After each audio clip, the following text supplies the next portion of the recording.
El Ministerio Internacional presenta su programa Un Aliento de Vida. El Espíritu de Dios me ha hecho y el aliento del Todopoderoso me da vida. Job 33:4. Una palabra de poder y unción que llenará tu espíritu.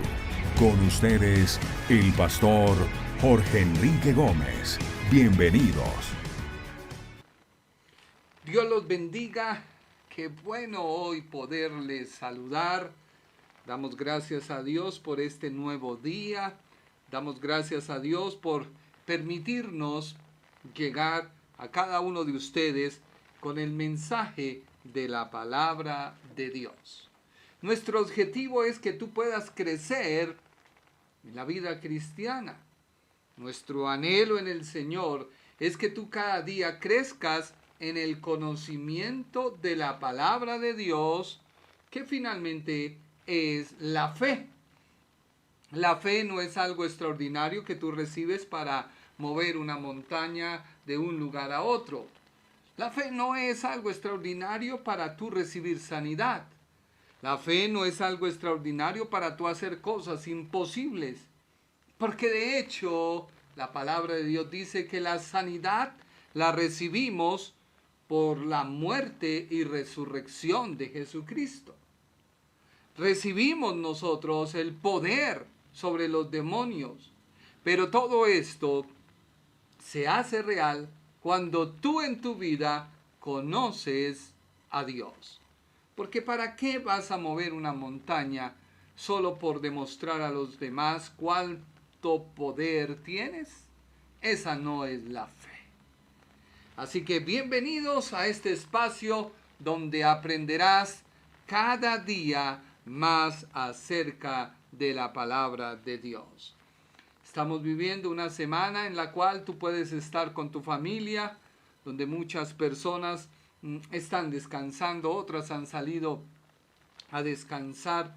Pero qué bueno es que te tomes un tiempo para meditar, escudriñar la palabra de Dios. Tenemos un tema, una mente sobria. Una mente sobria. Nos vamos a basar en Romanos capítulo 12, versículo número 3. Dice la escritura, léelo conmigo, ahí aparecerá en tu pantalla. Léelo para que tú puedas compartir con nosotros la palabra de Dios. Dice así, basado en el privilegio y la autoridad que Dios me ha dado, le advierto a cada uno de ustedes lo siguiente: ninguno se crea mejor de lo que realmente es. Sean realistas al evaluarse a ustedes mismos. Háganlo según la medida de la fe que Dios les haya dado. Este versículo nos dará, como dice el modista, el que fabrica vestidos o diseña ropa, mucha tela que cortar. Y mucha tela que cortar porque la insinuación del apóstol no tiene que ver con algo social, económico o cultural. Miremos lo que escribimos en la introducción a nuestro Face, a nuestro Restream. Todo el capítulo 12 de la carta a los romanos es doctrina fundamental. Es el inicio de una fe práctica que nos indica cómo debemos conducirnos para obtener una vida victoriosa, donde te exhorta y me exhorta. En primer lugar, vimos que el creyente debe presentarse a Dios como esa retribución de quien le salvó, donde se constituye en el aroma que se expide del sacrificio. Estamos hablando de la obra de la cruz. Así que como resultado opuesto al pensamiento humano, esta persona no se conforma al mundo, sino que se va transformando y renovando cada día. Luego, en segundo lugar, se nos habla en este versículo en la forma de interactuar, en la forma de podernos nosotros relacionar con nuestro semejante.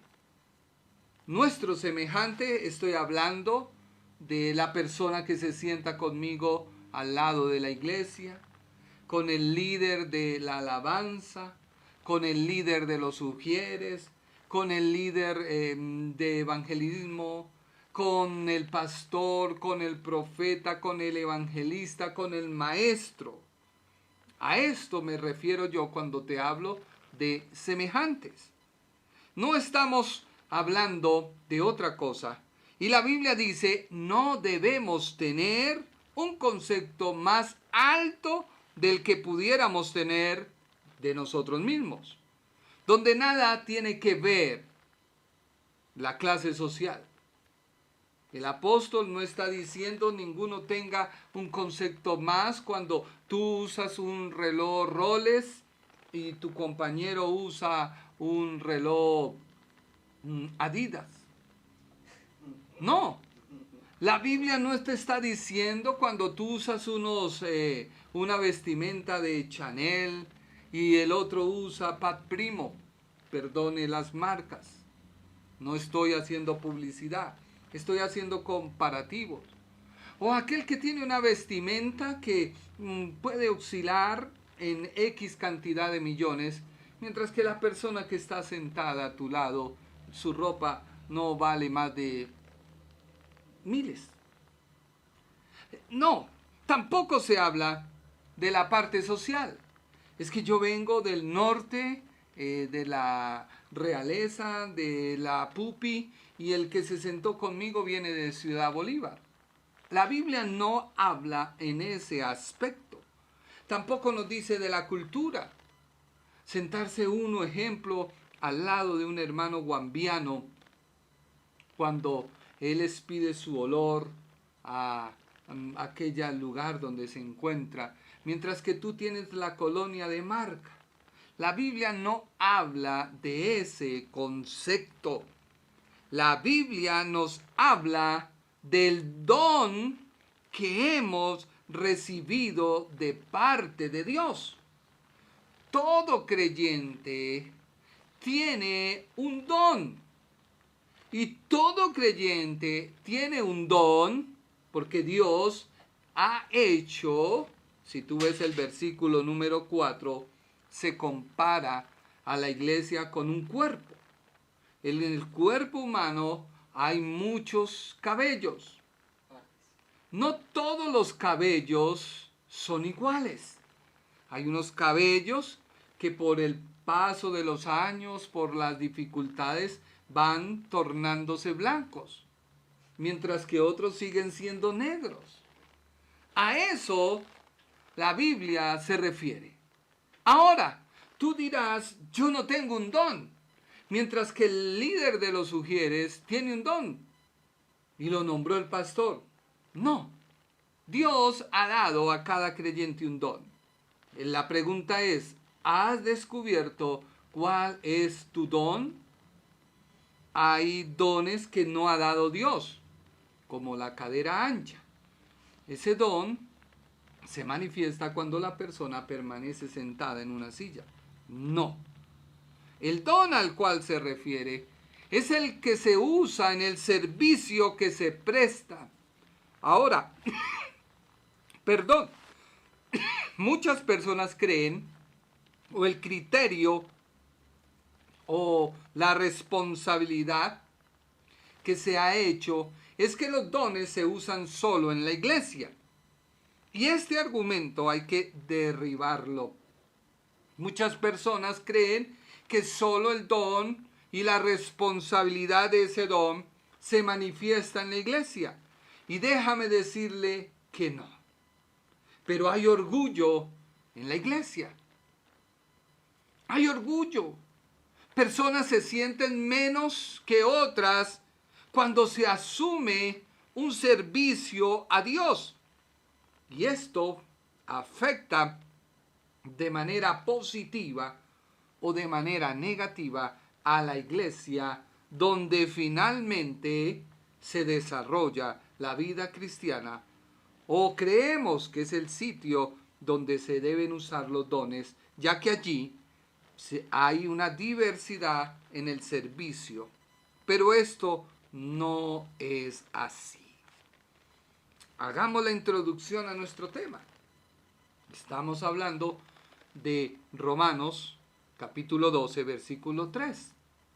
Ahora, estuve hoy leyendo y los capítulos 12 al 15 introducen a todo cristiano a una fe práctica vivencial. Con la vida cristiana o la vida espiritual muere la letra, muere la norma, muere la ley.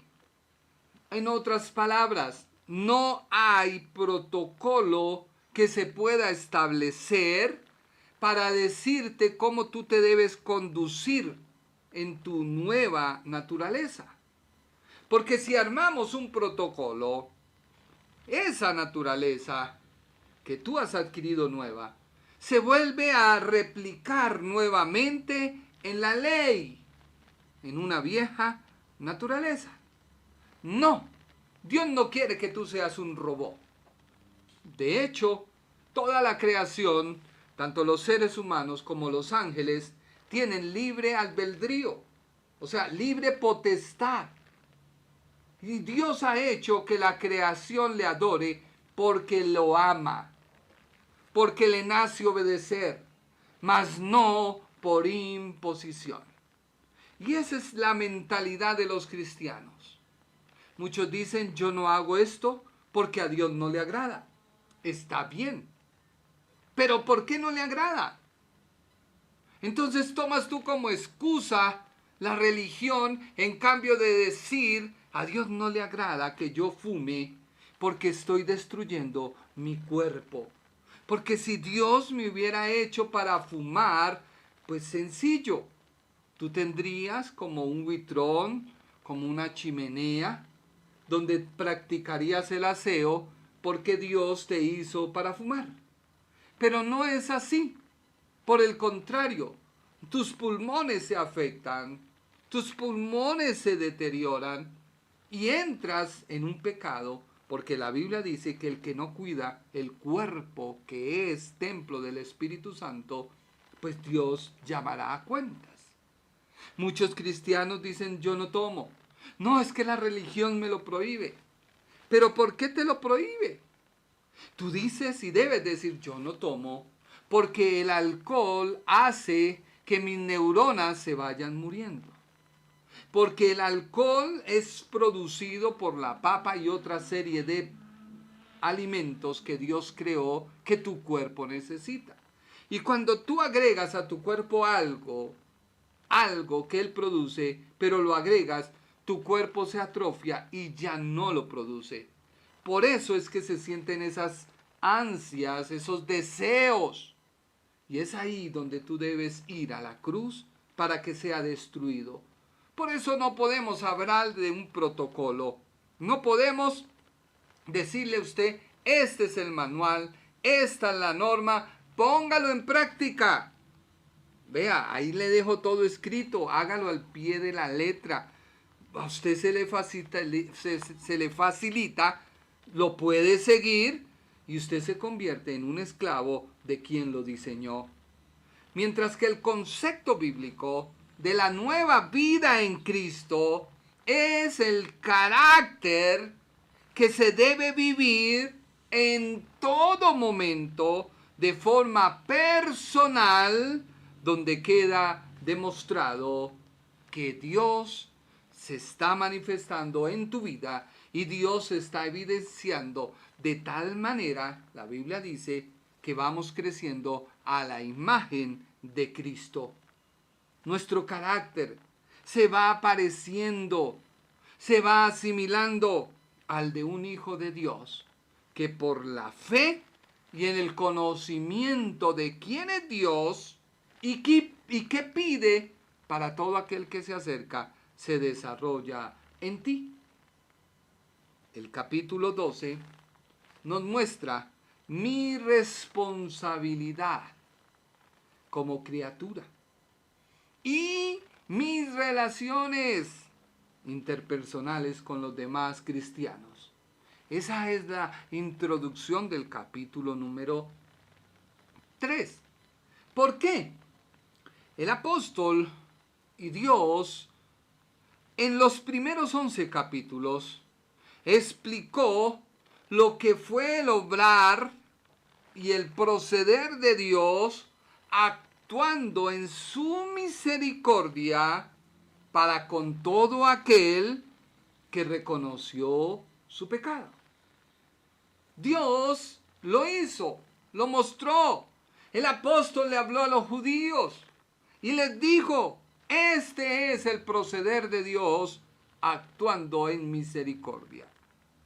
Como resultado de ello, tú debes mirar el plan de salvación, asimilarlo a tu vida, hacer un cambio de mentalidad, que si Dios hizo lo que hizo para insertarnos en el olivo verde, tú cuánto no debes hacer para pertenecer y demostrar que eres un miembro del cuerpo que es la iglesia de Cristo.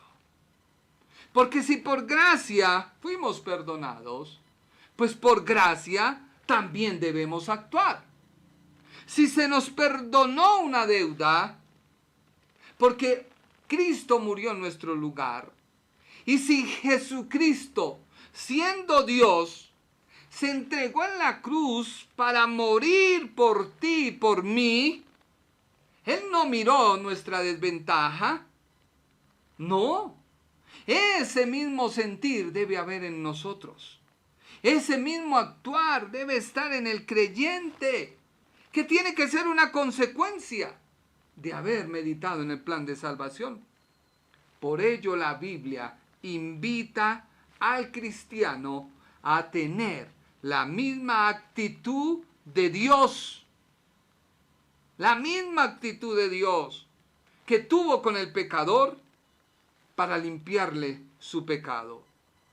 Él vino en amor para salvarte, a tal punto que dejó su posición de divinidad y se hizo hombre para compadecerse como uno de nosotros. Mira lo que dice la Biblia en Filipenses, capítulo 2, versículo 5, y vamos a leer hasta el versículo número 8. Presta atención y te vas a dar cuenta que lo que yo te estoy enseñando es la palabra de Dios. En la clave del versículo número 3, que es pensar.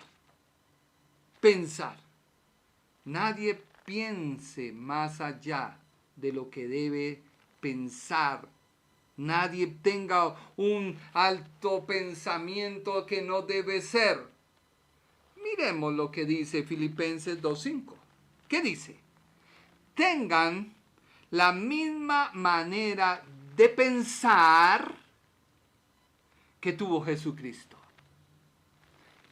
Tengan la misma manera de pensar que tuvo Jesucristo.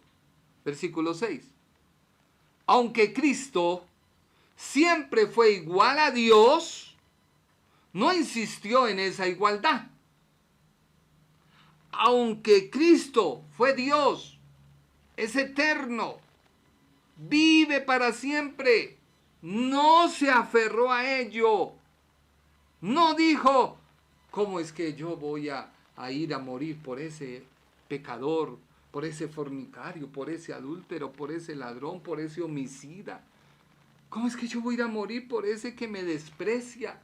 ¿Cómo yo voy a ir a morir por ese que me tiene en poco? Por ese que no merece nada, la muerte. Versículo número 7. Al contrario, o sea, en su manera de pensar, al contrario, renunció a esa igualdad y se hizo igual a nosotros. O sea, Dios eterno, omnipotente, omnipresente, omnisciente, se configura o se, como dijéramos, se vuelve un hombre. Se mete y toma forma de hombre. Toma forma de hombre, haciéndose esclavo de todos. O sea que él, en su pensamiento, dijo: tengo mi posición divina, renuncio. Tengo que ir y morir por otros, lo hago. Tengo que renunciar, lo hago. Tengo que padecer, lo hago. Versículo número 8. Como hombre, se humilló a sí mismo y obedeció a Dios hasta la muerte y murió clavado en una cruz. Si tú comparas este versículo con nuestro pasaje que acabamos de leer de Romanos 12:3 de la Nueva Traducción Viviente, dice: sean realistas al evaluarse a ustedes mismos. ¿Cristo no se evaluó? Sí que se evaluó. Pero en la medida de la fe que Dios le dio, se sometió a ser uno de nosotros. ¿Cristo sabía que iba a destruir la muerte? Claro que sí. ¿Cristo sabía que iba a perdonar el pecado? Sí. Lo que no sabía Satanás es que con ese acto de la cruz lo iba a derrotar, lo iba a avergonzar. En Cristo no hubo orgullo. Este acto de nuestro Señor Jesucristo debe ser mi responsabilidad como nueva creación. En Cristo no hubo alta opinión de sí mismo, pero yo, porque hoy en día valoramos a los apóstoles y después los pastores. Y los pastores son más que el maestro. Y el apóstol es más que el evangelista. Y el evangelista es más o menos que otro. No. A ver, un momento. Hay grados de responsabilidad dentro del cuerpo de Cristo. Si el ojo que está facultado para ver qué hay adelante del cuerpo pierde su visión, pierde su campo de acción o no quiere ver, pues hace tropezar al cuerpo y aún puede hacerlo hasta caer y hacer que se lastime una pierna o un brazo o un dedo, etcétera, etcétera. Y eso es lo que la iglesia hoy no ha meditado. Mi responsabilidad es mayor cuando a mayor gracia tengo una responsabilidad, ya sea apóstol, profeta, evangelista, maestro. Todo creyente ha sido llamado a aprender a ser honesto consigo mismo, a reconocer la habilidad y limitación que tenga. Si tú eres un buen orador y estás frente a alguien que no lo es, pues no debe haber orgullo en ti. No debe haber orgullo en ti. ¿Por qué? Porque todos hemos recibido un don de Dios, una habilidad que nos hace ser diferentes, pero todos conformamos o todos tenemos que estar dentro del cuerpo de Cristo. El versículo 3 es la introducción a la norma, regla, ley, como se le quiera llamar, de la forma en que debemos comportarnos como creyentes con los dones que hemos recibido. Porque el versículo 4 comienza el apóstol a hablar de los dones, del servicio. Entonces tú y yo debemos tener un comportamiento, una forma, porque lo recibimos. Y por ende, debemos ser responsables con el desarrollo donde su injerencia tiene importancia alguna. ¿Por qué? Porque en la iglesia, el hermano que está adorando, como está a la vista de todos, baja y el orgullo por delante. Y el hermano que está abajo lo ve y dice, pero qué orgulloso. O el hermano que está abajo dice, no, es que se no sabe cantar, es que qué vergüenza, ¿verdad? Oh, Dios mío, ¿será que el pastor no se da cuenta? Bueno, pues, ¿por qué no lo haces tú? ¿Por qué no desarrollas? Porque tienes un mal concepto. Es que nadie va a una iglesia a adorar y a encantar a los que están al frente. Vamos todos a ser partícipes para que el cuerpo empiece a funcionar. ¿Qué tal un ojo alimentando a un cuerpo? O un oído. Pues no están capacitados para ellos y los alimentos pues terminarán por deteriorarse, descomponerse y de afectar al ojo, al oído, porque es con la boca que el cuerpo se alimenta. ¿O qué tal con la boca tú yendo al baño? Desastroso. Pero hay gente que tiene esa boca que parece una letrina. Pero somos, aleluya, gloria a Dios, aleluya, hermano, ay, qué bendición. Pero somos un espanto. ¿Qué dice la Biblia en Romanos 12:3? Romanos 12:3, Biblia, palabra de Dios para todos. Les pido que ninguno se crea mejor que los demás.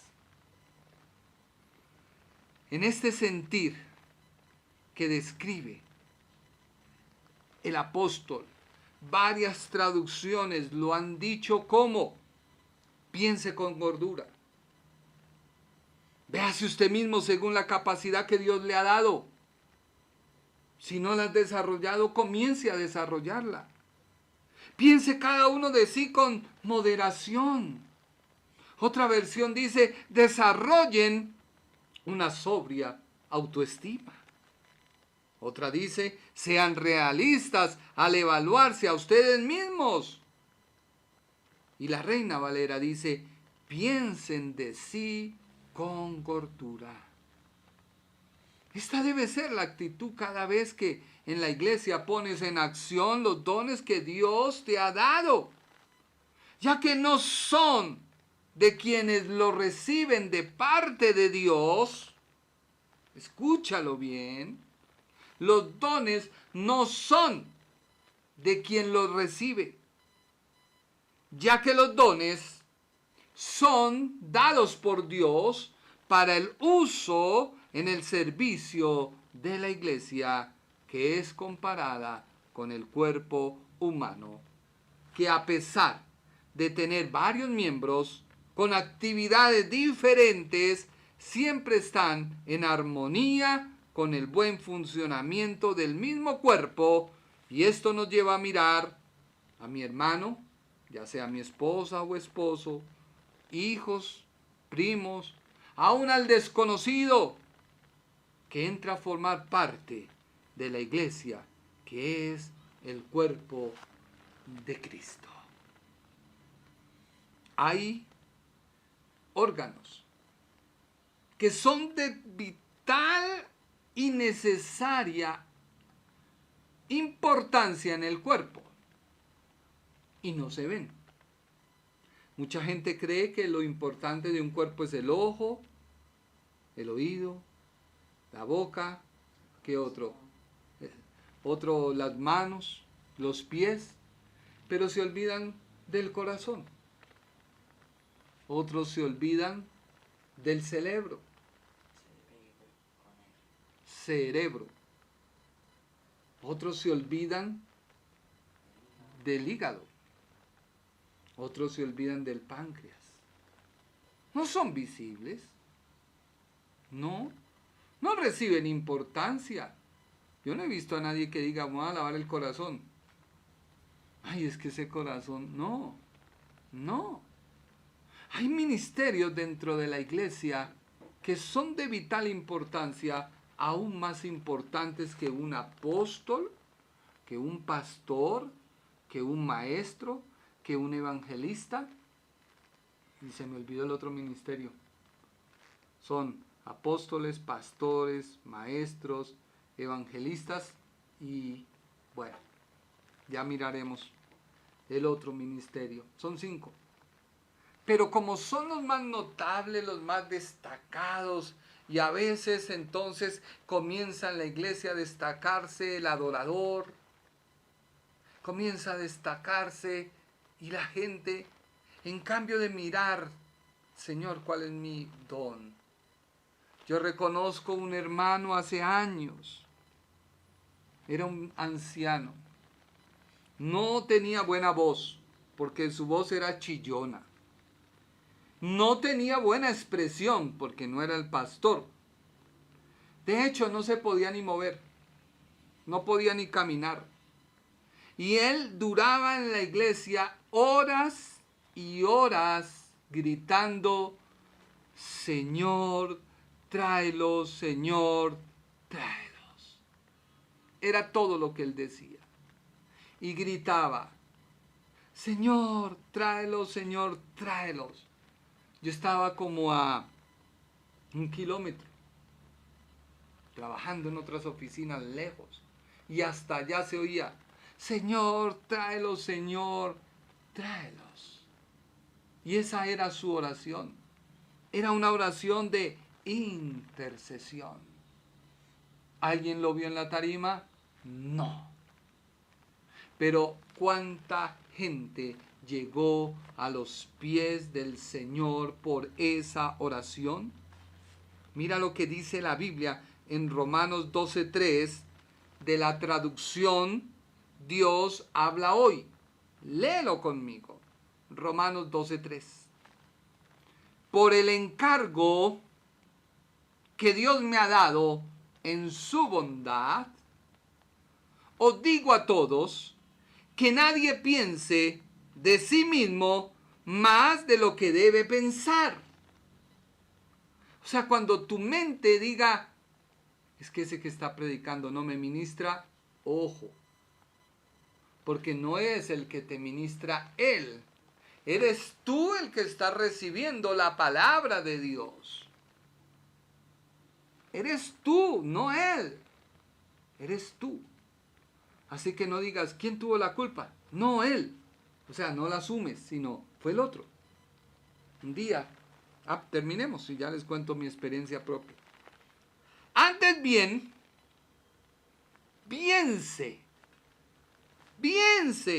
cada uno de sí con moderación, según los dones que Dios le haya concedido junto con la fe.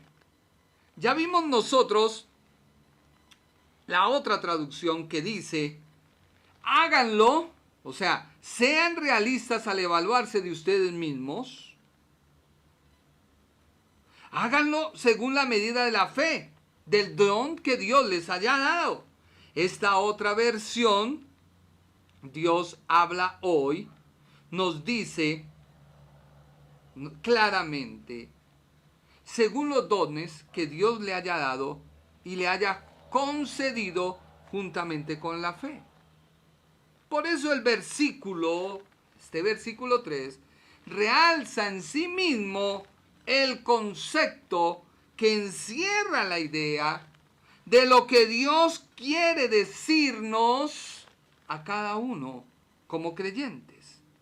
Y no solo para todo aquel que sirve en la iglesia, donde se desarrolla, según nosotros, el uso de los dones o se presta el servicio. No. Los dones no dice el Señor, a ver, te doy este don para que cuando vayas a la iglesia tal, lo uses. No, error. Los dones se dan para tu beneficio, que es el beneficio del reino de Dios. Y funcionan las 24 horas. Que tú quieras ser el camaleón que los usas solo en la iglesia y en el mundo, eres tan santo, tan pulcro, tan que no los puedes usar. No veo el mover de Dios para usar mi don. ¿Qué te pasa? Es que el don se te fue dado a ti mediante la fe que tenías y debes ejercitarlo. Sino debemos entender la razón de los dones, del llamado que Dios nos hizo, ya que por la fe recibimos los dones de Dios. Y su uso no es solo en la iglesia, sino en todo lugar. ¿Cómo tú sabes cuál es tu don? Pues cuando empiezas a servir. Cuando empiezas a servir, te empiezas a desarrollar en lo que Dios te ha llamado. Yo me desarrollo en la predicación, más en ser maestro, en ser un pastor. No soy evangelista, no soy apóstol, pero todos queremos catalogarnos dentro de una profesión en la cual no existe. No existe. Debemos derribar la idea principal que encierra este versículo. Es uno en cuanto al sentir con que nos debemos conducir en el servicio diario, en el desarrollo de los dones que hemos recibido, y mayormente debemos respetar el servicio de otros dentro del cuerpo que es la iglesia, y la clave es saber que debo actuar conforme al mandato.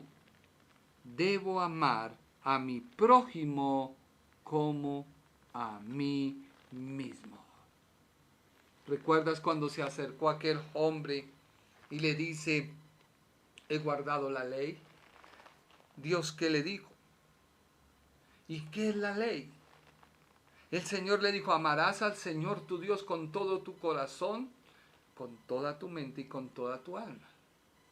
Y el segundo es similar, amarás a tu prójimo como a ti mismo. Por eso la Biblia dice, piense de sí con gordura.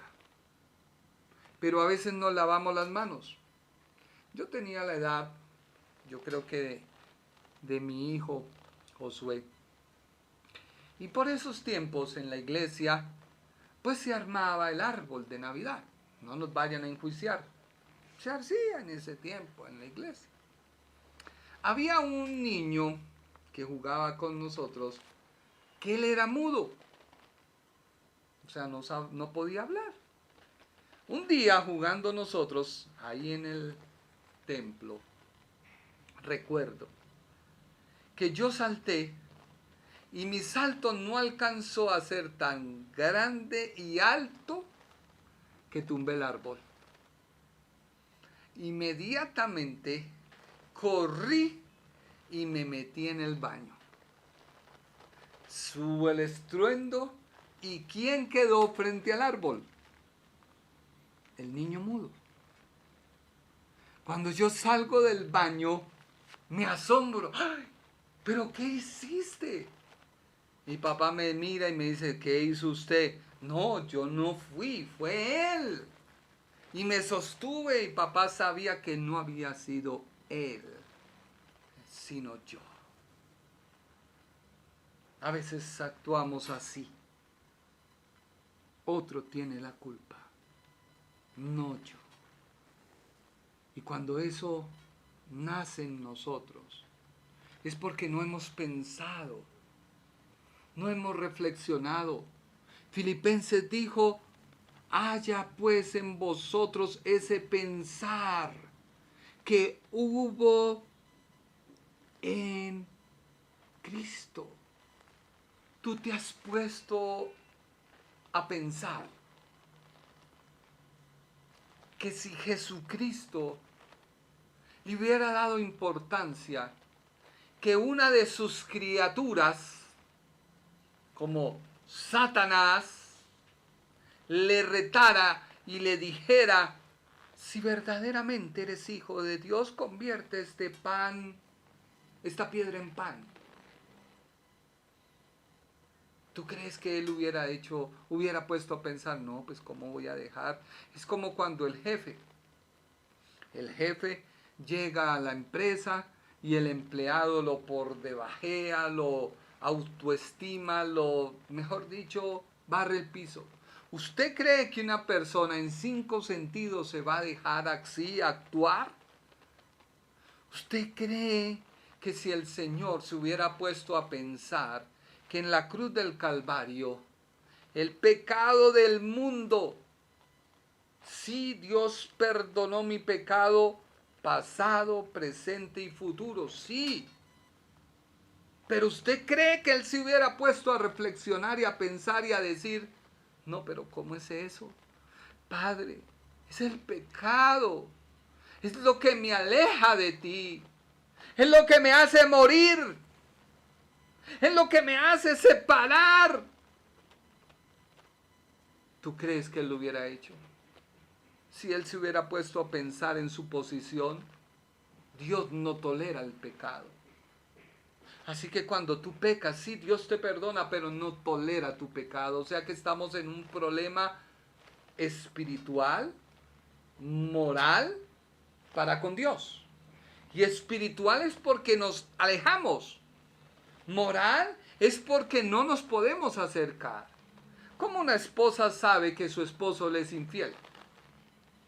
Porque trae un letrero que dice cuernudo. No, es porque la moral, cuando se acerca a la esposa, se siente mal el hombre. Porque su moral le empieza a decir, estás traicionando. Y la esposa, pero ¿por qué se está comportando así? Y comienza ella a mirar cuando sale el embutido. Ten cuidado. Por eso la Biblia nos dice, piensen, reflexionen. Sí, Dios perdona. Pongo un ejemplo. Abraham. Todo mundo culpa al patriarca. Ay, es que el patriarca se metió con Agar y cometió adulterio. ¿Quién te dijo eso? Si tú lees las leyes mesopotámicas, las leyes que regían en ese tiempo, le era permitido a Abraham casarse con Agar. ¿Por qué? Porque su esposa Sarai no quedaba en embarazo. ¿Pero era la voluntad de Dios? No. Aunque la ley lo aprobaba, aunque la ley lo decía, no le era permitido, porque ese no era el plan de Dios. Entonces hay cosas que hacemos que no son permitidas, pero no son la voluntad de Dios. Dios le reprocha a Abraham no hacer su voluntad. Y si no hace su voluntad, tiene que desprenderse de aquello que no era la voluntad de Dios. Pero ¿hay bendición sobre Ismael? Sí, Señor. De hecho, hay esa gran problemática hoy entre judíos y árabes. Porque alcanzó la bendición a Ismael. El ángel bendice a Ismael. Porque Dios había derramado bendición y promesa sobre Abraham. Así que la promesa que acobija a Abraham la acobija a sus hijos. Ahora el apóstol lo explica en Romanos capítulo número 10 y 11. Más que todo en el 10. en el 9, 10 y 11, le explica y dice, Ismael es descendiente natural, es descendiente, hijo de Abraham, pero en la carne. Isaac es el hijo espiritual. ¿Por qué? Porque Ismael fue la voluntad de Abraham. Isaac fue la voluntad de Dios. Entonces reflexiona antes de que la embarres. Sí, Dios te perdona. No lo puedo negar. Pero ¿qué consecuencias quedan? ¿Qué consecuencias quedan? Ahora, hay que asumir las consecuencias con gallardía, sabiendo que Dios nos perdonó, pero no volverla a embarrar. Ahora sí, desarrollemos el tema. Pero llevo 45 minutos en la introducción. Desarrollémoslo y lo que quede vamos para el día jueves. Desarrollo del tema. El versículo dice, leámoslo de la versión Reina Valera. Versión Reina Valera. ¿Qué dice Romanos 12:3?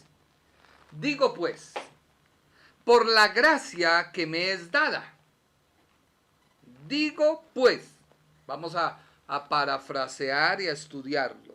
Digo pues, por la gracia que me es dada, a cada cual que está entre vosotros, que no tenga más alto concepto de sí del que debe tener, sino que piense de sí con gordura, conforme a la medida de la fe que Dios repartió a cada uno. Digo pues, hay una orden, ¿sí o no? ¿Qué es la gracia? Porque muchas personas creen que es, sí es, un regalo inmerecido, pero la gracia tiene otra connotación y la vamos a estudiar. La gracia tiene otra connotación, porque el apóstol la menciona, la invoca, por decirlo así, perdóneme la expresión, si lo puedo decir, por la gracia que me es dada.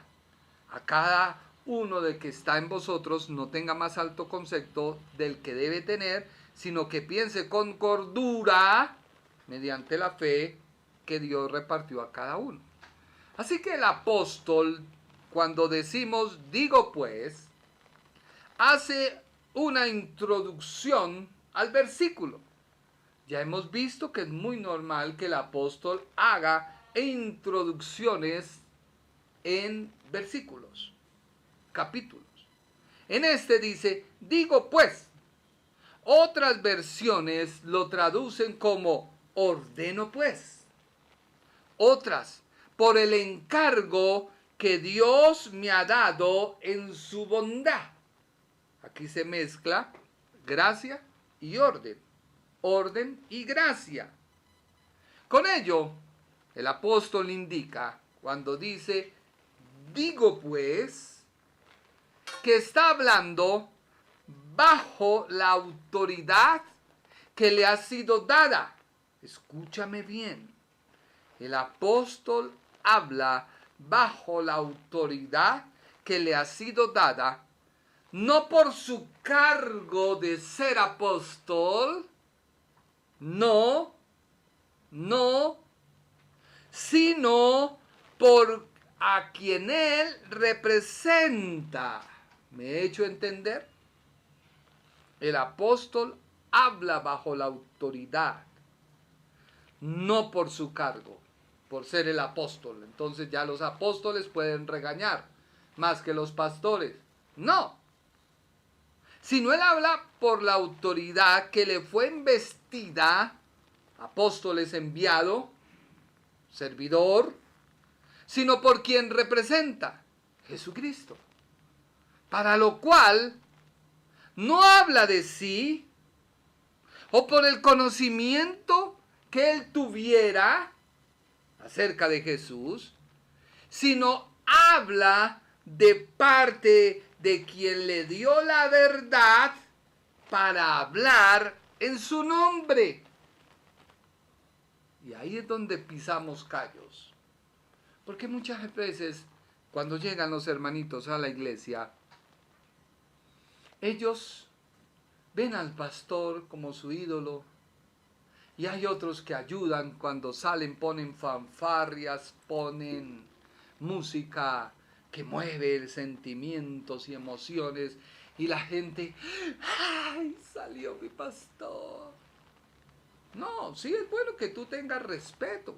Al que respeto, respeto, al que honra, honra. Pero despertar un sentimiento no es bueno. Y es ahí cuando una persona, una oveja, hace poco vi una entrevista de una mujer acusando a un pastor de que la había violado. Pues, hermanita, usted con esas ganas de carnalidad llega a la iglesia y ve a su pastor y él también la ve y carne con carne se unen y se consume y se produce el pecado. Si tú vas a la iglesia sabiendo que vas a recibir de Dios y que tu pastor es tan igual como tú, pues ahí sí, como dice alguien, administrate. Gobiérnate. Gobiérnate. Tú no puedes culpar al cuerpo de Dios por tu debilidad, por tu falta de gobernabilidad. Así que el apóstol, cuando dice, digo pues, es característico de él por quien representa. Mira lo que dice, leámoslo rápido, Romanos 1:1. Lenguaje sencillo. Yo soy servidor y apóstol de Jesucristo, porque Dios me eligió para anunciar las buenas noticias que Él tiene para nosotros. O sea que hay autoridad del apóstol, sí, porque cuando él habla en autoridad, está diciendo, Dios mismo te dice.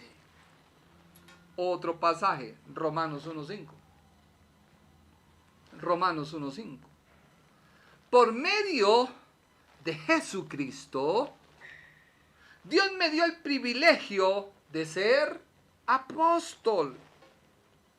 Dios le dio ¿qué? El privilegio de ser ¿qué? Apóstol. Para que la gente de todas las naciones crea y obedezca a Dios. No está llamando en la atención en ningún momento. Ahora mira lo que dice este pasaje. Hago este trabajo para honrar a Cristo. Hago este trabajo para honrar a Cristo. Así que si nos devolvemos en el versículo, cuando el apóstol dice, digo pues, por la gracia que me es dada, o sea, el apóstol está diciendo, digo pues, por orden de Dios, por ordenanza de quien represento, porque hago mi trabajo, honro a Dios con mi trabajo. ¿Tú haces lo mismo? ¿Tú honras a Dios con todo lo que haces, con todo lo que dices? ¿Honramos a Dios? Estamos en ese proceso. Un proceso que nos duele, que nos cuesta, que nos hace bajarnos, que nos hace reflexionar cuando vamos a hacer algo, cuando vamos a decir algo, cuando nos hace. A veces nos descachamos y se nos cobra duro, pero volvemos a decir, Señor, por favor. Ese es el meditar. Yo te invito para que tú reflexiones. Quiero dejar acá y quiero que reflexionemos. Quiero que tú empieces a entender qué es lo que Dios quiere decirte con este versículo. Es solo la introducción. Digo pues, es una ordenanza. Piensa. Hay un dicho que dice que antes de hablar conecte su cerebro. Hay gente que habla para pensar, gente que dice cosas y uno se pone a reflexionar sobre lo que dijo y uno dice, pero ¿qué está diciendo este loco? O sea, pero ¿cómo así? Y la persona cae en cuenta, ay, perdón, es que no pensé para hablar. Hoy Dios te está diciendo, piensa, si Cristo hizo lo que hizo en la cruz del Calvario por nosotros, ¿cuánto más nosotros debemos hacer por otro? Hoy las redes sociales permiten que cualquiera diga cualquier disparate. Aún más se le ha prestado la voz a los que no deberían tener voz. Y uno mira y dice, Señor, pero ¿qué es eso? Y a veces uno quisiera responder, pero uno dice no, porque a veces daña uno más gente con las réplicas que uno hace que con lo que la misma gente dice. Ten cuidado. Daremos cuenta a Dios por todo lo que hagamos. Permíteme orar por ti. Padre Celestial, hoy nos acercamos al trono de la gracia. Este versículo toca nuestras fibras de pensar, no en la parte económica, aunque se ve afectada también, no en la parte social, aunque se ve afectada también, no en la parte cultural, aunque se ve afectada también, Señor, sino debemos empezar a valorarnos y en cambio de mirar a otro cómo se desempeña, debo yo mirarme cómo me estoy desempeñando en tu obra. Si predico el evangelio por ganar like, dinero, prestigio, fama, posición, o si lo hago con un corazón sincero de que la gente llegue a ti. Oh Padre Celestial, redarguye a cada persona que ve este mensaje. No nos invita a ser mojigatos y personas que perdemos los derechos cuando otro quiere pasar por encima. No. Es a saber con gordura pensar y reflexionar antes de hablar. De ver a mi hermano que barre la iglesia y no tenerlo en poco porque quizás no tiene una buena oratoria para estar al frente. No. Quizás debo unirme a él y ayudar a barrer, así tenga una buena oratoria. Quizás aquel que limpia el baño, paso y lo miro como la muchacha del oficio de mi casa, aunque no debe ser así, pero es mi pensar, sino que antes debo tener con él y decir verdaderamente, tengo una buena oratoria, pero también debo ayudar a aquel que limpia el baño, porque así agradamos al Señor. Ayúdanos, Padre, a entender este mensaje. Ayuda, Padre, que este mensaje sea aplicable a cada vida, a cada hermano que me ve, a cada amigo que me ve. Quizás se derrumban todos esos argumentos de la gente que dice ser, pero no es, porque no vive y no demuestra ni realza lo que dice. Perdónanos, Señor. Es tan fácil decir yo soy, pero cuando viene la hora de la quema, no queda nada, porque lo primero que se quema y arde es la hojarasca. Y la hojarasca muchas veces puede llegar a hacer prender un tronco, pero si la hojarasca no fue tan fuerte, no lo prende. Señor, que no sea yo una hojarasca que hace arder y prender un gran bosque, sino que yo sea verdaderamente un hijo tuyo. En el nombre de Jesús. Gracias, Señor, por este mensaje. Gracias, Señor, por tu palabra. Gracias, Señor. Amén. Muchas gracias. Te esperamos, si Dios lo permite, este jueves para seguir estudiando la palabra de Dios. el Ministerio Internacional presentó su programa Un Aliento de Vida. Venid a mí los que estáis trabajados y cargados, y yo os haré descansar. Mateo 11:28. Un aliento de vida. Una palabra de poder y unción que llenará tu espíritu.